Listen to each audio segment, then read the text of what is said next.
For thousands of years, billions of people have followed three major religions: Judaism, Christianity, and Islam. And here's the interesting part. Even though these faiths can feel incredibly different today, they all began with the belief in the same God, the God of Abraham. That alone raises a big question. If they share one God, why do they disagree on so much? Before diving into the differences, it helps to see the big picture. Together, these religions make up more than half of the world's population. And what most people don't realize is that, in the very beginning, they weren't separate at all. They were branches of the same old story. One family, one tradition, one idea of a single creator. Over thousands of years, that single story grew, split, expanded, and transformed into three global religions. Judaism is the oldest. It begins with Abraham and his descendants, who believed that God made a sacred promise with them, a covenant. Judaism wasn't originally designed to spread across the world. It was tied to a specific people and a specific land. Its laws, rituals, and festivals were deeply shaped by the ancient cultures around it. Jews believe that Moses received the Torah, God's revealed law. Christians and Muslims respect Moses too, but they don't accept the same Torah text. They believe parts of it changed or were reinterpreted over time. And that disagreement about Scripture, what is original, what is authentic, is one of the very first cracks that would eventually grow into separate religions. Christianity appears much later, within the Jewish community itself. Early Christians believed that Jesus, or Isa, as he's known in Islam, was the long-awaited Messiah. Jesus introduced ideas that dramatically reshaped the faith.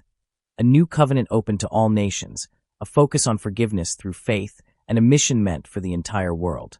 The real split came from one big question. Who is Jesus? Christians believe he's divine, the Son of God. Jews do not. And Muslims see him as a great prophet, born miraculously, destined to return, but not divine. One figure, three completely different interpretations. And that alone created major separation. Islam arrives in the 7th century with a message that feels both new and familiar. The Quran doesn't reject the earlier revelations.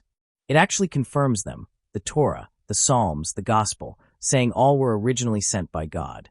But Islam teaches that over time, these texts were altered or misunderstood, so the Quran was revealed as the final, corrected message. Meanwhile, Judaism sees its law as already complete, needing no new revelation, and Christianity believes that God's plan was fulfilled through Jesus. And this is where the three paths truly diverge. Each faith believes the story reaches its completion at a different moment, through a different figure. So why do these religions disagree? Surprisingly, it's not because their core ideas are completely opposite. Often, it's because their interpretations took different paths. The same story told in different languages, different cultures, under different empires with different teachers. Texts vary, commentaries vary, traditions vary. Rabbis, priests, and Islamic scholars shaped the meaning of their scriptures for centuries, each adding layers that made the religions grow further apart over time. Even politics and geography played massive roles, from ancient kingdoms to the Roman Empire to the spread of Islam across Arabia and beyond. But here's the part that most people never hear. These religions share far more than they disagree on. They all honor many of the same prophets: Adam, Noah, Abraham, Moses, David, Solomon, even Jesus. The story of Mary appears in the Quran more often than in the New Testament. The idea of Judgment Day, moral accountability, charity, justice, mercy, they all overlap. And historically, they've influenced each other more than modern people realize. Three religions, one God, one root, but different journeys. And maybe that's the real message behind all of this.